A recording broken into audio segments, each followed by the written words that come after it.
وہاں تو dead lock ہے.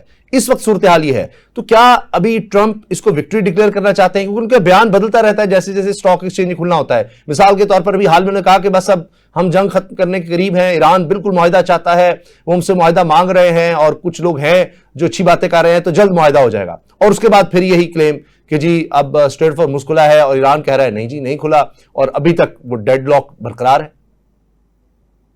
اسامہ آپ کی آواز کچھ کٹ رہی تھی, لیکن میں جو سمجھ پائی ہوں یہ ہے کہ آپ اسٹریٹ آف ہارمز کے اوپر دونوں ممالک جو اپنا پالیسی میکنگ کر رہے ہیں, شاید آپ یہ پوچھ رہے ہیں. دیکھیں اسامہ, اس سے پہلے تو ایران نے کبھی اسٹریٹ آف ہارمز کو ویپنائز نہیں کیا تھا, اور ویپنائز کرنے کا مطلب یہ ہے کہ آپ اس کو ایز اے ٹول استعمال کریں کہ دیکھیں آپ ہمیں ماریں گے تو ہم یہ بند کر دیں گے. لیکن یہ کہ وہ بھی اس میں بھی پھر پاکستان گارنٹر بنا, لیکن پاکستان کب تک اس ایکسرسائز کو کر سکتا تھا کہ وہ اپنے جہاز وہاں سے نکالے اور دوسرے ممالک کے جہاز وہاں سے نکالے. تو مجھے لگتا ہے کہ even America is not able to utilize this opportunity, economic opportunity in the war intelligently. اور چونکہ ٹرمپ صاحب بہت volatile ہیں اور انہیں اپنے آپ پہ کنٹرول نہیں ہے. فار ایگزامپل, جب آپ کو یاد ہوگا کہ جب امریکیوں نے دوسری دفعہ آنا تھا تو انہوں نے اپنی ٹویٹ میں لکھا کہ بھائی ہم اتنی لمبی فلائٹ لے کے نہیں آ سکتے, تو میں نے اپنی ٹیم کو منع کر دیا ہے. سو دس از ہاؤ ہی از. تو جو اتنا انپریڈکٹیبل ہو صدر امریکہ کے, تو اس میں پھر اور ان کے پاس ایک یہ بھی ان کا مسئلہ ہو کہ ان کو ایک فیس سیونگ چاہیے. اور اسامہ, پاکستان نے امریکہ کو فیس سیونگ کے بہت سارے اپرچونٹیز دیے ہیں. جو پہلی ڈائیلاگس کی میٹنگ تھی اسلام آباد میں, اس وقت ایک موقع تھا. جب پہلی دفعہ اسٹریٹ آف ہارمز کھلا تھا اس وقت ایک موقع تھا, اور بے تحاشا موقع تھے.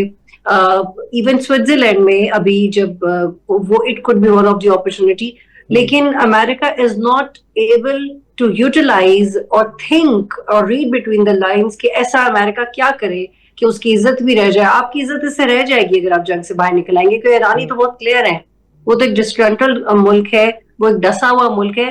آپ ترقی یافتہ ملک ہے, آپ بڑی سپر پاور ہے, آپ کو سمجھ آنا چاہیے کہ کیا کرنا چاہیے. لیکن میرا خیال ہے کہ اگر جے ڈی ہوتے, جس طرح سے ٹرمپ بہیو کریں گے, وہ ان کی جگہ ہوتے تو زیادہ بہتر پولیٹیکل اور سیکیورٹی فیصلہ لے پاتے.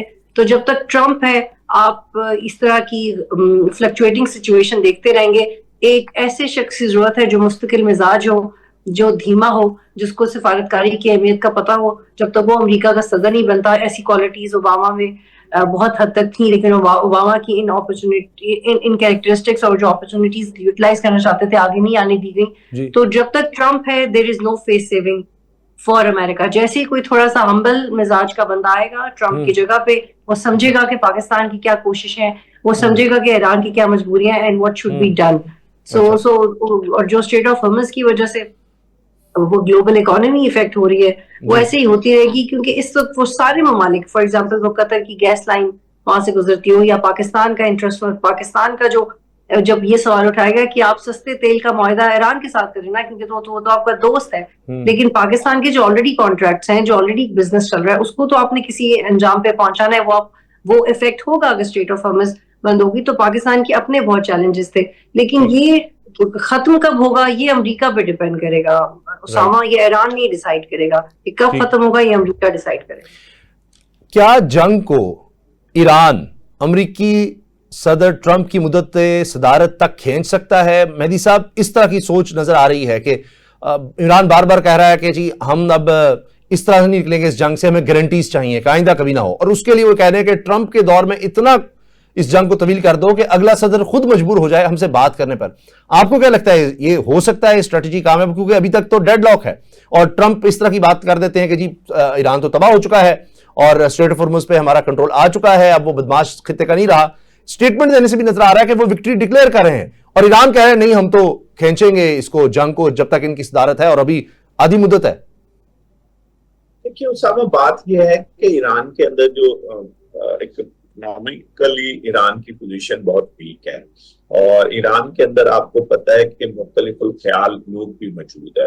اور ہم نے یہ دیکھا کہ خامنہئی صاحب کے بہت بڑے جلوس تھے جو ان کے جنازے کے تھے, لیکن اس کے بعد ہم نے یہ بھی دیکھا کہ سیکورٹی فورسز کے لوگوں پر وہاں پر حملے ہوئے اور ان کو جو ہے انٹرنلی مارا گیا. تو وہاں پر جو مجاہدین خلق ہے، جو تودا پارٹی ہے، جو ایرانی انقلاب کے ساتھی تھے لیکن اب ایران کے ساتھ نہیں ہیں، تو وہ لوگ بھی اس وقت جو ہے جو موومنٹ رک گئی تھی، اور خاص طور پہ خامنائی صاحب کی جب شہادت ہوئی، آپ کو مجھ سے بہتر پتا ہے کہ صرف 2 دن پہلے ہی خامنائی صاحب کے آفس پہ مجاہدین خلق نے حملہ کیا تھا ان کی شہادت سے، اور 100 کے قریب لوگ جو تھے وہ وہاں پر مارے گئے تھے.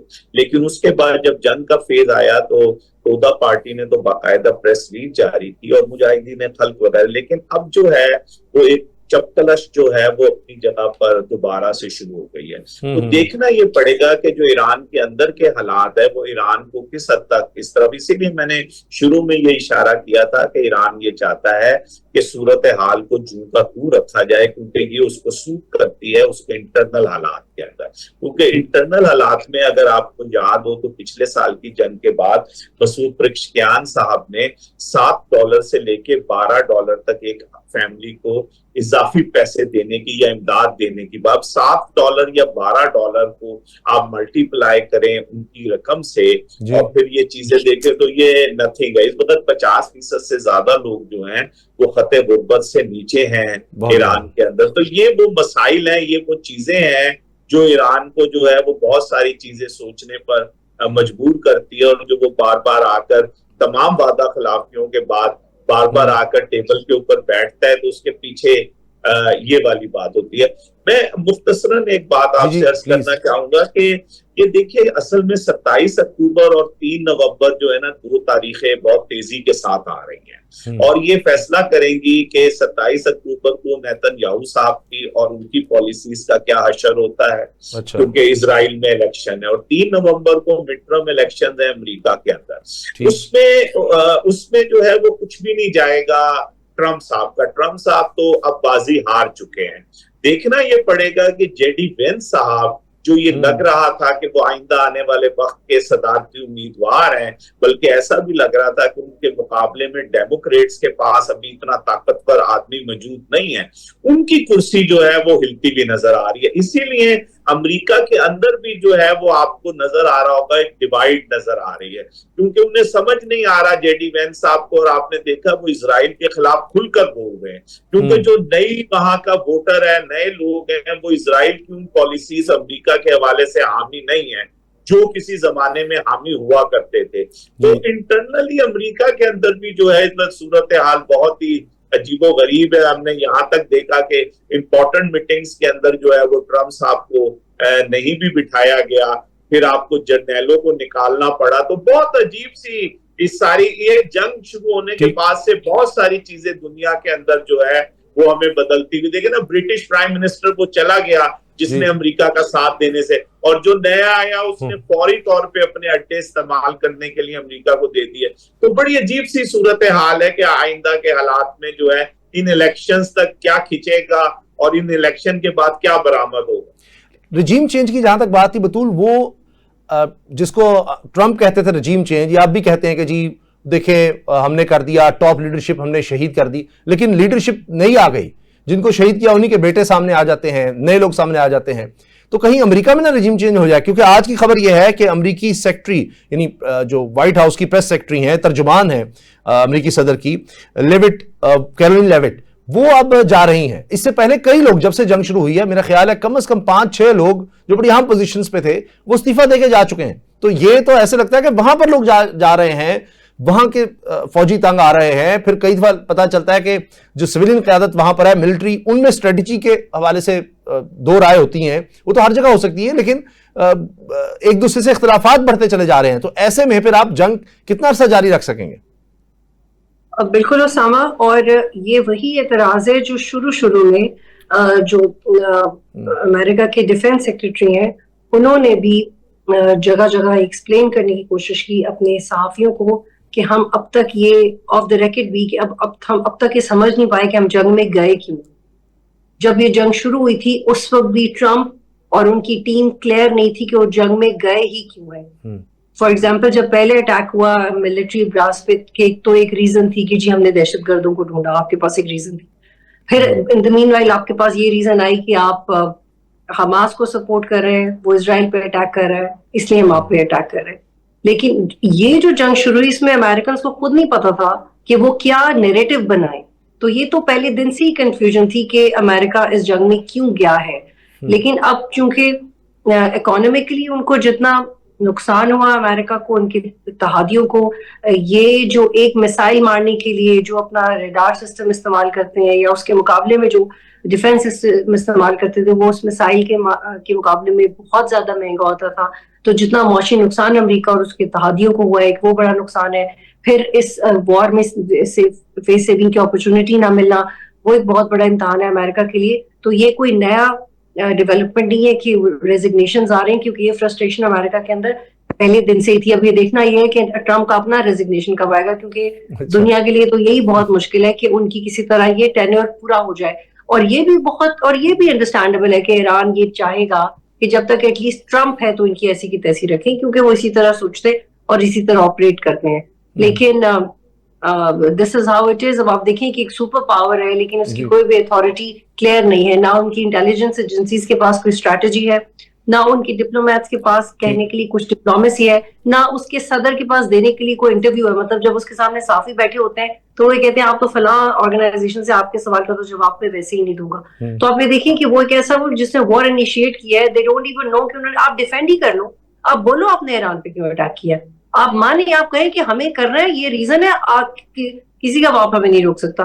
but they're not able to say that کیونکہ انہیں خود نہیں پتا, انہوں نے اسرائیل کے پریشر میں کیا ہے. اور پھر رپورٹڈلی نیتن یاہو اور ٹرمپ کے درمیان جو فرکشن ہے, کتنی دفعہ سنب کیا ہے ٹرمپ نے نیتن یاہو کو, کتنی دفعہ نیتن یاہو افیکٹ ہوئے ہیں ٹرمپ سے. they are not satisfied with each other's performance. اور جب یہ کہا جاتا ہے کہ گارنٹر کون ہے تو اسرائیلی گارنٹر نہیں ہے, امریکی گارنٹر ہے. کیونکہ میں نے خود اس چیز کو بہت سمجھنے کی کوشش کی that who is that country exactly between these two جو کہ کسی کے قابو نہیں آ رہی. کیا ہسٹوریکلی وہ اسرائیل ہے؟ تو اسرائیل نہیں ہے Usama, it's just the America. آپ کیونکہ اسرائیل کی نہ کے پاس نہ وہ پاور ہے نہ وہ ڈپلومیسی ہے. کون سا ملک ہے جو اسرائیل کے ساتھ کھڑا ہوا ہے امریکہ کے علاوہ؟ کوئی بھی نہیں. تو اسلحہ کہاں سے آ رہا ہے اسرائیل کو؟ پاکستان میں جب انڈیا نے اٹیک کیا تھا اور جب ہم گئے تھے کچھ ایریاز پہ تو ہمیں اسرائیلی ساختہ میسائلز ملے تھے, میں نے خود اپنی آنکھوں سے دیکھے تھے, اس کے اوپر اسٹیمپ تھی.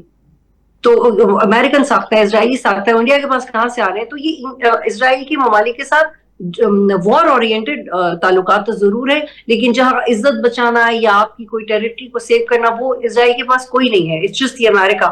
تو America is not able to diagnose exactly that what went wrong and how we are going to get out of it without being ashamed of the fact کہ ہم نے لوگوں کو مار دیا. آپ کو یاد ہوگا ایرانی تو اتنے روٹلس ہو گئے تو انہوں نے کہا تھا کہ ہم تو اپنے جزیرے خود اڑا دیں گے اگر آپ ہمیں اٹیک کریں گے. تو انہوں نے کہا تھا کہ ہمارے آپ نے اگر یہ دھمکی دی ہے کہ آپ ہمارے فلاں جزیرے پہ اٹیک کریں گے, آپ کو کیا پتا ہمارے پاس نیوکس ہیں, ہم اپنا جزیرہ خود اڑا دیں گے. تو جو ایسی قوم ہو اس کے ساتھ پھر آپ ہی کو نیچے جانا پڑے گا, کیونکہ وہ تو ایمان کی طاقت پہ لڑ رہے ہیں, اپنی ویلیوز کی طاقت پہ لڑ رہے ہیں, اور آپ لوگ صرف کیپٹلائز کرنا چاہتے ہیں پیسے کو, پاور کو. تو دیر از اے ڈفرنس. ٹھیک, بہت بہت شکریہ آپ کا بطول راجپوت صاحبہ اور جناب محمد مہدی صاحب, آپ دونوں کا بہت شکریہ. اب معاملہ اٹکا ہوا ہے, رکا ہوا ہے اسٹریٹ آف ہرمز پر, اور ایسے لگ رہا ہے کہ ایران اس کو اب طویل کرنا چاہتا ہے کہ ایک دفعہ وہ مکمل طور پر ڈونلڈ ٹرمپ کو سبق سکھائے کہ اتنے صدور آئے, اور نیتن یاہو کی خواہش تھی کہ ہر صدر ہی اٹیک کر دے ایران کے اوپر, لیکن کوئی نہیں مان رہا تھا. ٹرمپ مل کے انہوں نے اٹیک کر دیا, اب کر تو دیا, اب ایگزٹ اسٹریٹجی سمجھ نہیں آ رہی. ٹرمپ جیت کا اعلان بھی کرتے ہیں لیکن پھر نکل بھی نہیں پاتے, کیوں کہتے ہیں جی اسٹریٹ آف ہرمز کھل گیا ہے, اور ایران کہتا ہے کہاں کھلا ہے, ہمارے کنٹرول میں ہے, کوئی ادھر سے نہیں جا سکتا. مگر ایران کے لیے بھی یہ ایک لمحہ ہے سوچنے کا کہ کب تک, کیا دوسرے راستے کئی ممالک اختیار کر لیں گے جس طرح باب المندب ہے, اور اگر حوثیوں کے ذریعے ان کو رکوانے کی, ان راستوں کو, ان جہازوں کو رکوانے کی کوشش ہوتی ہے تو پھر حالات ایران کے لیے مزید خراب اس لیے ہو سکتے ہیں کہ اور زیادہ وہ آئسولیٹ ہو سکتا ہے عالمی سطح پر. یہ ایک مسئلہ بن سکتا ہے. اجازت دیجیے, اللہ حافظ.